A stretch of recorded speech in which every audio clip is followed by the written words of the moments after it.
It's behind you, but right behind, yeah, in the middle. Oh, here. Huh. I even got it labeled. Well, look at that. So this is believed to be the first house that was used as a school for the St. Barnabas mission. Donated by a local person, let them use the house for that school. So that's considered to be the very first. So-called Somerville Indians were reclusive, lived on the margins of the settled areas. As congregation grew, church built a small building on a vacant lot. Now that picture was the original picture, but as Ed pointed out, we think maybe this building here was also used as a Red School. We know it as a school for Negro children later on, but it's believed that origin of that was one of those first new buildings built specifically to house, and to, not to house, but to educate those local Indians and the poor whites. In addition to church services, they used the school building for a medical clinic. So it was very, very well used. Chance at freedom through education caused a lot of Native Americans to come out and come join the church and join that school. Known as the Red School of St. Barnabas Mission. Primarily served two isolated tribal groups of children that often historians refer to as the Somerville Indians. One group, the Wassamasaw Indian tribe, should have heard of them, passed right by their community going to my school in Cross. If you go down 176, you definitely pass that Wassamaw area, the nice big Wassamaw church and community over there. Mainly oriented from, anybody know where Varnertown is? Highway 17A, Carnes Crossroads in that area. That was their original area. Many of them live, I just learned this in researching this. I work in Cross, South Carolina. So when I read, lived in the Varnertown area and Cross, South Carolina, what? Cross? That's pretty cool. I can wait to tell my students. I went and told my students about it. Right? Guess what? There's a lot of local history around that school, Revolutionary War history especially. So they love learning that some things do happen around there, even though they're out in the sticks. You know, there was some cool stuff that happened here at one point or another. The other main group, we call them often today the Edisto Indians, or the Natchez Cusco Indians. Live mainly in the Ridgeville area, which is right next to Cross as well. So this house, the Clark family. And when I was researching this, Ed and I was talking about this beforehand. This is a typical, what we call a Somerville Indian family, farmers out there. And when I was reading this, when I look at this, I'm like, oh, single mom, 3 young boys, and a dog. Sound like my neighborhood in Philly, right? But dad's inside the house refusing to be photographed. With his young 6-year-old son also. That camera's not touching him, right? And it's just funny how those traditions, those beliefs, I don't know if you remember, back in the old days, a lot of African villages and Native American villages believed that that photograph was taking your soul, right? They're going to steal your soul, and now he has my soul in that image. So for whatever reason, dad's like, nah, I'm not playing it. Y'all can get y'all picture taken if y'all want, but I'm going to be inside the house. So it was a nice two-parent family with a scared dad, I guess you could say. All right, but also, Ed was talking about the fact that there's disputes over where this image actually was taken. Some argue that it was taken in that Varnertown area, not in Somerville. Well, this is straight off the Library of Congress website, and since I am one of their spokespersons, and I am here in Somerville, we're going to keep that claim here in Somerville. That's Somerville, darn it. No matter what somebody else might want to say. That's Somerville. Power to the people. All right. But nevertheless, this is where we also get to talk about one of our favorite people here at the museum. Her name was Catherine B. Smith Springs, but we affectionately know her as Kitty Springs. I remember when I first came into this museum, Ed had a beautiful painting that he did right out front about Kitty Springs. And I got to learn a lot more of that history about this fascinating woman. She was an astute businesswoman, property owner. Her husband was a merchant in Hutchinson Square. She too owned property in Hutchinson Square, which became the old post office. That was her property. Kitty Springs also funded the bank school for Negro children in Somerville. How many people know about the bank school? A few of y'all, pretty good. Another thing I learned about, which was fascinating, when it was the George Washington Carver Library. That was pretty neat to learn about that. Anybody knew when it was that? Or heard about it when it was, that there was a George Washington Carver Library in Somerville? See, a lot of things you don't know about your town. That's why they pay us so much to come in and educate you. You should triple your salary. Propaganda. So she had been involved with the St. Barnabas mission for a long time. For me, Kitty Springs, the thing I like about her, it's a great opportunity to talk about an American hero without talking about race. Reason why I say that is, nobody knows what her ethnicity was. There's a lot of theories that she was part Native American, that she was part African American, that she was European woman. Nobody knows. Do we have to care? Wouldn't it be nice if we as Americans can celebrate the achievements of an American and that be enough reason to cheer? Yes. Right? Wouldn't that be nice? We'll get there one day, I'm confident. We'll get there. But that's what I love about Kitty Springs. We don't have to worry about that. Just as a successful woman, first of all, in the early 1900s, a successful woman had her own dressmaking shop, had her own cart. I can always see this, rolling around in town selling hats. A dying art. You don't see as many hats on Sunday morning as you used to. A dying art. So yeah, this was a woman who made it pretty well, and she was a philanthropist. She gave back. To help the cause of education, Kitty Springs donated land. She mortgaged one of her own cottages and took out a loan to gather funds for a new school building. That's pretty impressive, right? Pretty dedicated. Her generosity supported the St. Barnabas Mission, also known as the Red School for Poor White Children and American Indian Children. The mission was a day school that served as a public health center and a mission church.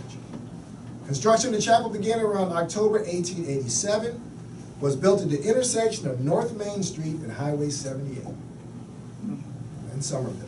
By 1896, the mission was serving 42 families and 185 people.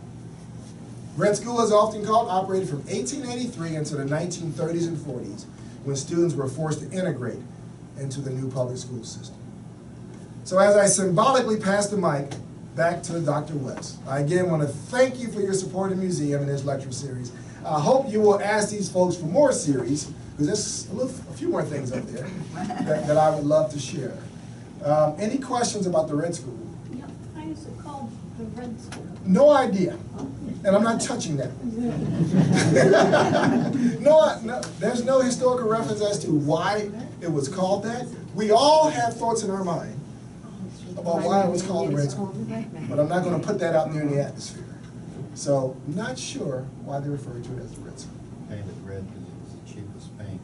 There we go. It's a red building, maybe. Yes. Red I bars. was reading up here earlier about the processing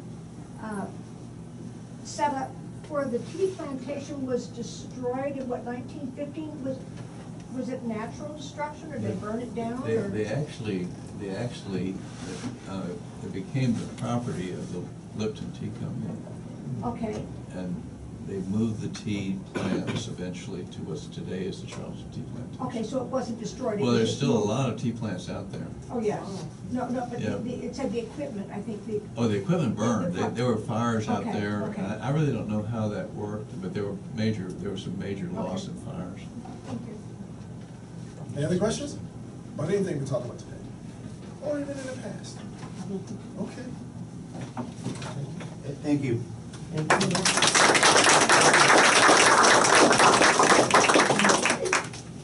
I want to wrap this up. I was educated by William Gilmore Sims' History of South Carolina. It was called From the Mountains to the Sea. You remember that? I remember learning, state history through his books, and his granddaughter picked up that teaching. I'm this great-grandson of a Confederate veteran, and, you know, it's hard to think about what he was talking about today, but it's good to think about it. It's good to look at it and just, you know, put it in some kind of a reference that you can look at it realistically and see how things work.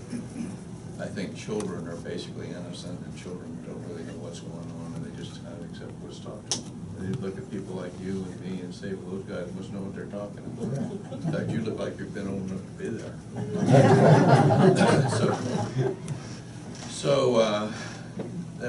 It's a hard part of this kind of a talk, is to look at the way you see things, because your opinions are formed as a child without other information. You just get what you're given. I remember when Robert said he was from Philadelphia. When I was a junior in high school, I was educated in South Carolina schools periodically, but my father was a naval officer, and we moved all over the place. So I had all kinds of education in different places, and I would learn American history in different places in different ways. And I realized that was happening. My last education was in the Philippine Islands, which was taught by government, U.S. government teachers. I was learning history from U.S. government teachers. Came to back home in my junior year, ended up in Philadelphia in school. My history teacher that year asked me if I would teach the Civil War. I spent 2 days in my history class in high school teaching the Civil War. That was just remarkable. That's odd. That's really, I don't know. Those guys heard things they never heard before. That's true. I don't know how that worked. But I want to tell you a story of, as we close, about a family that grew up at a place called Cook's Crossroads. You all heard of Cook's Crossroads? Cook's Crossroads is the intersection of the Plantation Highway 61 with Highway 165, which is the Delamar Highway. The Delamar Highway comes up from south of Charleston, in the area of Rantols and Hollywood and Ravenel, comes up through the Caw Swamp. That's how a lot of the first settlers who came to Somerville came in this area, was up that road. It's an ancient colonial road, just like Highway 61 is along the plantations on the southern bank of the Ashley River. And those two roads cross at Cook's Crossroads. Highway 165 continues into Somerville as Bacon's Bridge Road at that point. So if you're on Bacon's Bridge Road, you're on Highway 165.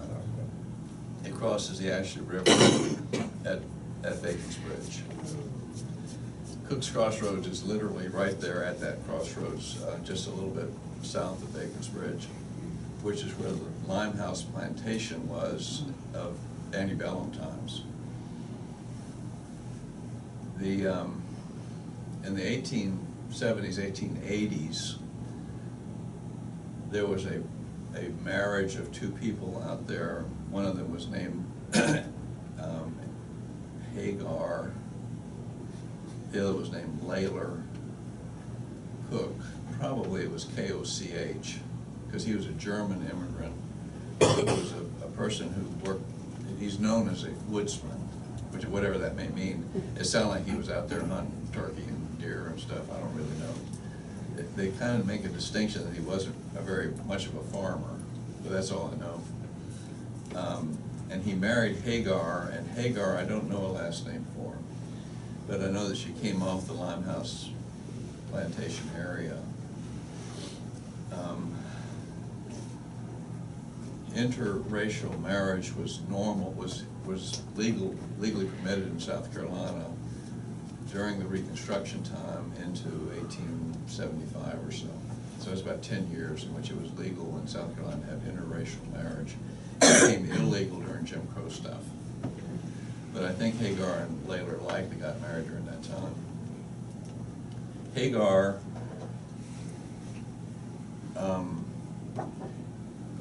this is a picture of Hagar that was given me along with the picture of Layler.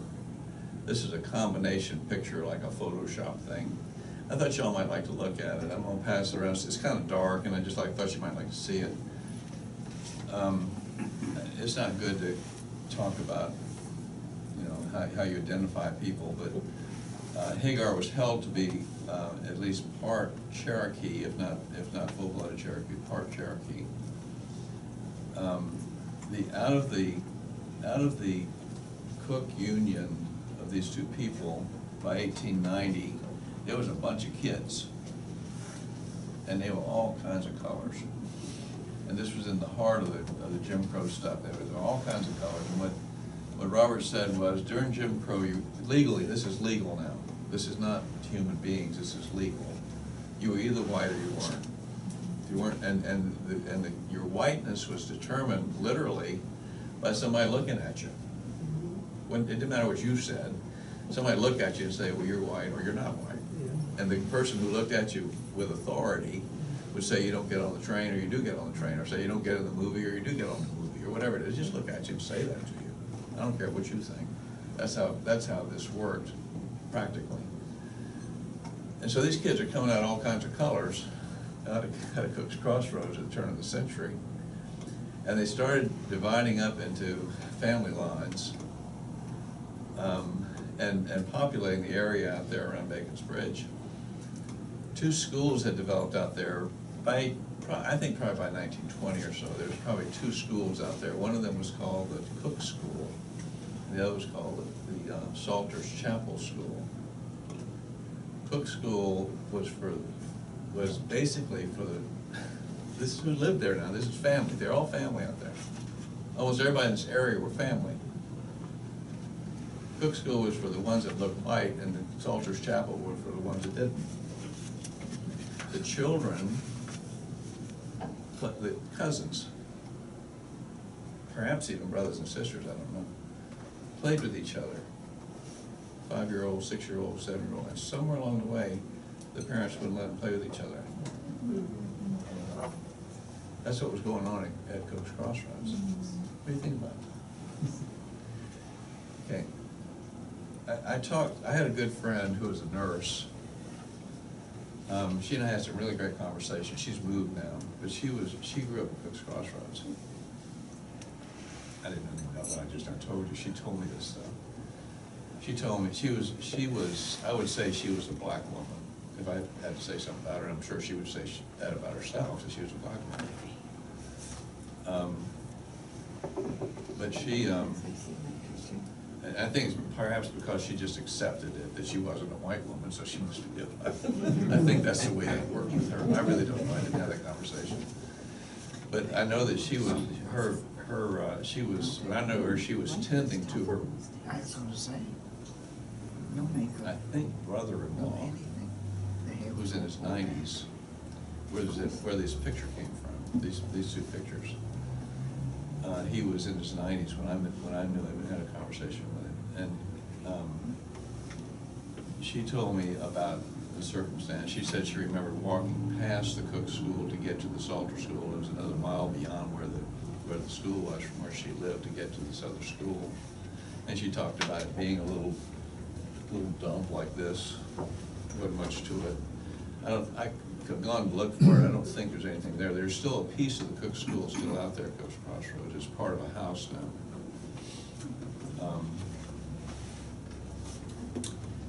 And so she told me about the misery of, they didn't have school buses. That this bus looks like something you'd see in Africa right now. And she told me about the misery of going to school in the wintertime and just having a piece of cornbread or something with her, and that's what was lunch.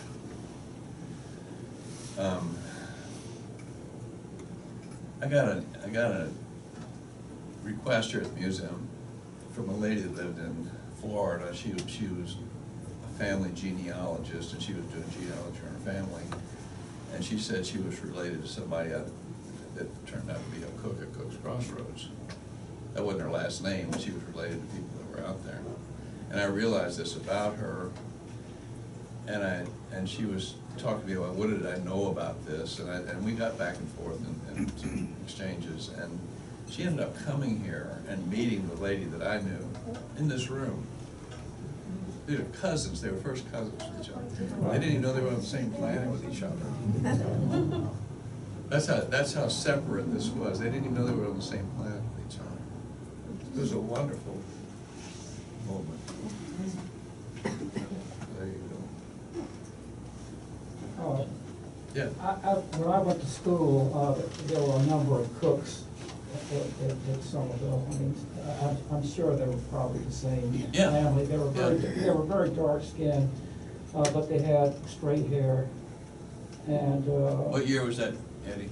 mid-60s. Mid-60s? Yeah. Okay, that would have been around the time of integration. That would have been around the time of integration.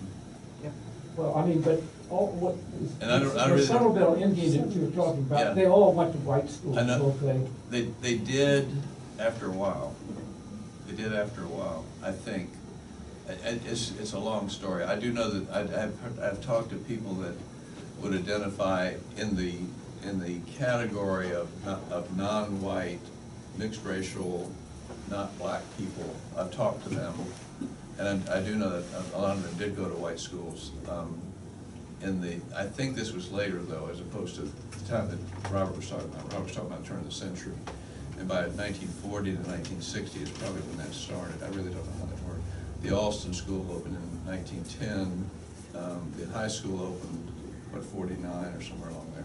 Unfortunately, we had another name that was used. That's true. I don't want to go into that. That's but I mean, great, it was thank you very terrible.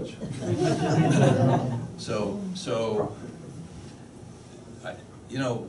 talking about this on a Sunday afternoon, it's great. It's great just to be in a room with y'all. Yeah. My mother went to the bank school. The bank school? Yes, and I took a picture of her and her girlfriend in front of the bank school when I heard it was going to be torn down. And it's in the book of Barbara Hill. You have a picture of the bank school interior? I gave it to Barbara Hill to put in her book. And it's in the book. It's in the book? Oh, Of the bank school interior? I don't remember looking Exterior, at it. they were standing house. Yeah, oh, I saw that picture. I saw that picture. Yes. That was your mother. My mother and her best friend. Oh. You didn't get that picture back, did you? No, I didn't. There you go. It's hard to find this stuff. Hello. I'm a little confused because I've heard of integration in the 40s through the 60s. Okay, my mom went to Alston. Yes, And that was where the black children went, Yes, the little yes. wooden building. yes.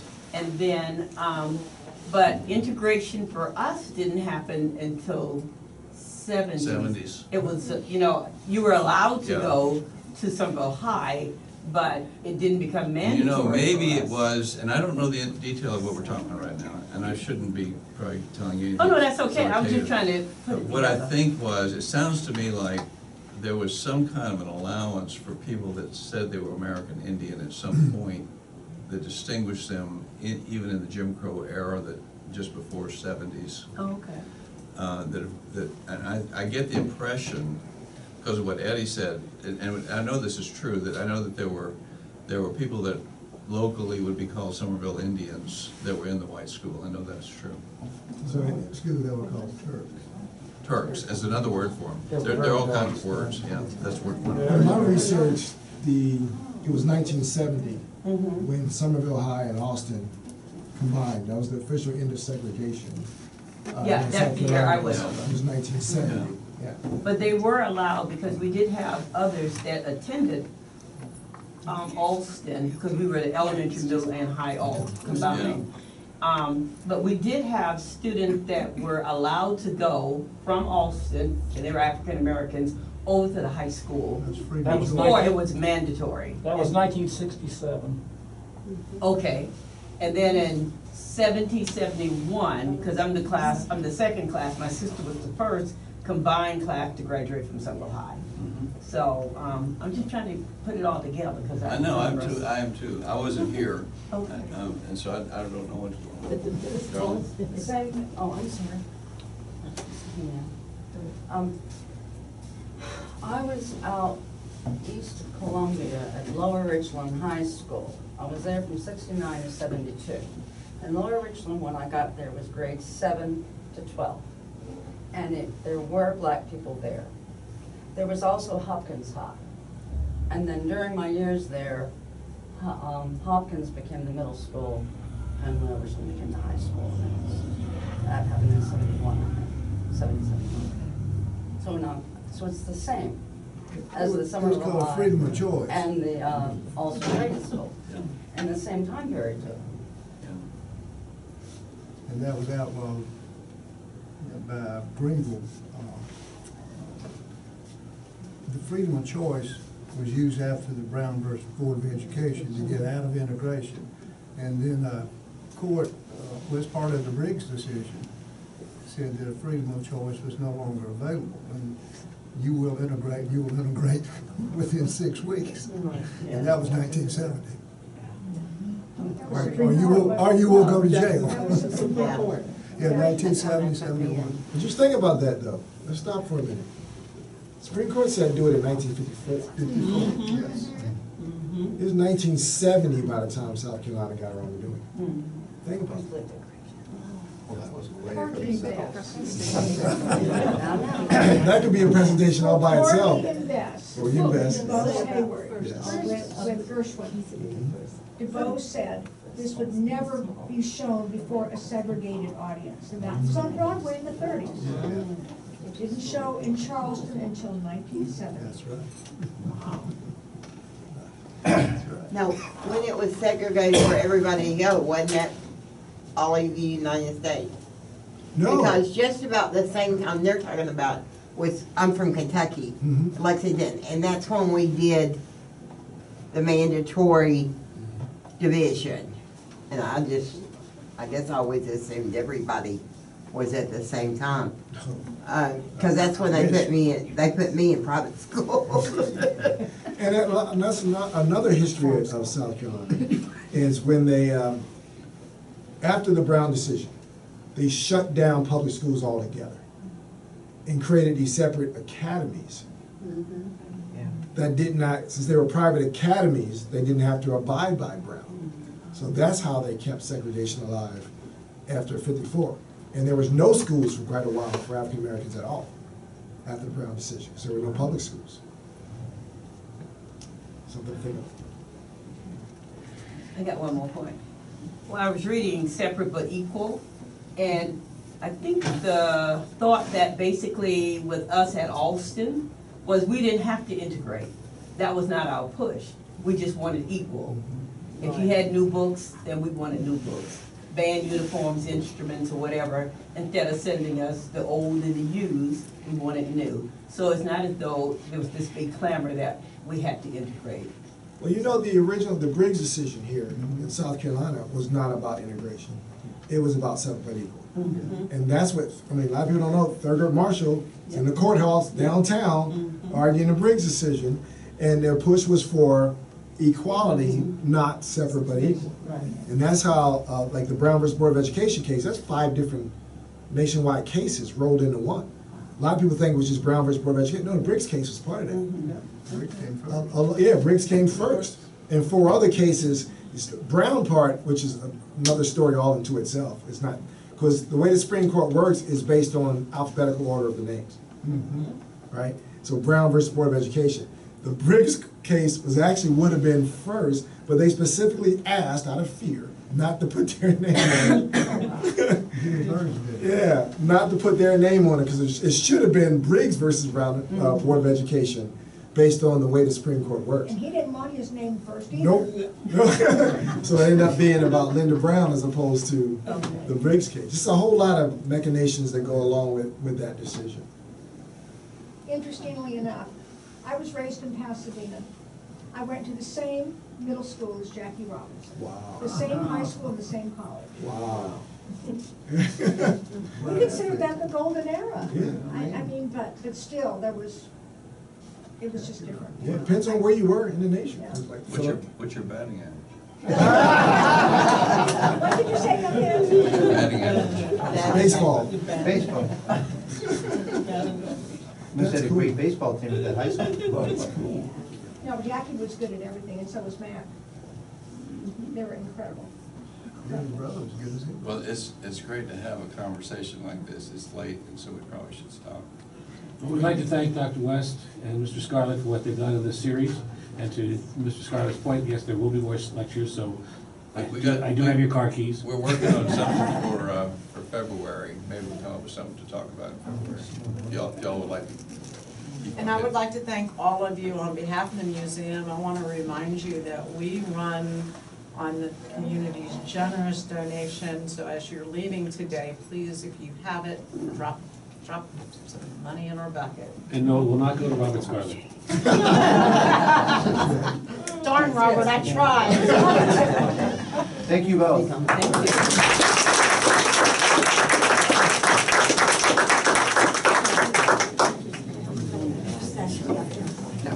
I was gonna ask you if you wanted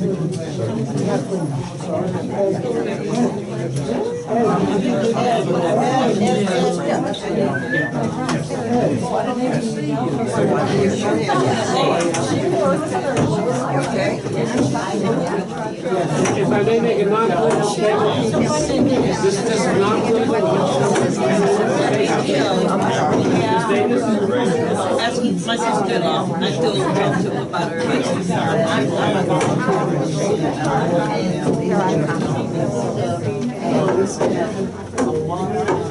I hear nothing but good things, and I just go up here and, you know, it was.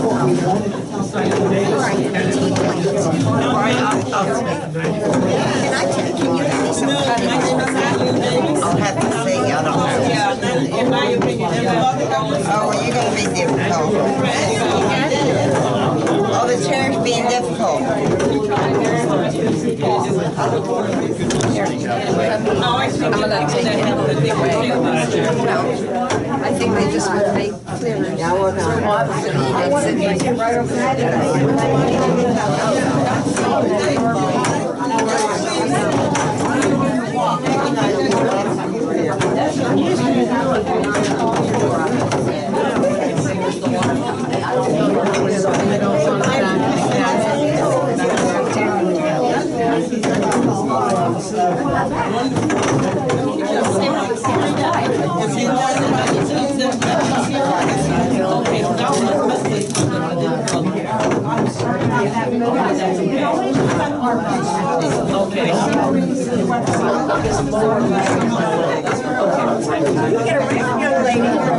Okay, I'll try my best to remember that. So I started commenting, I said, they need to be funded. I'm Cynthia Powell. Oh, Miss Powell, yeah. Yeah, I see your name. Yeah, I'm around here, right?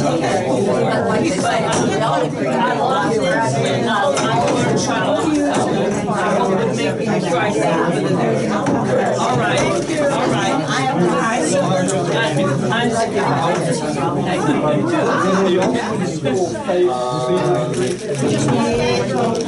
It's on Bryant, and it's a side of 78.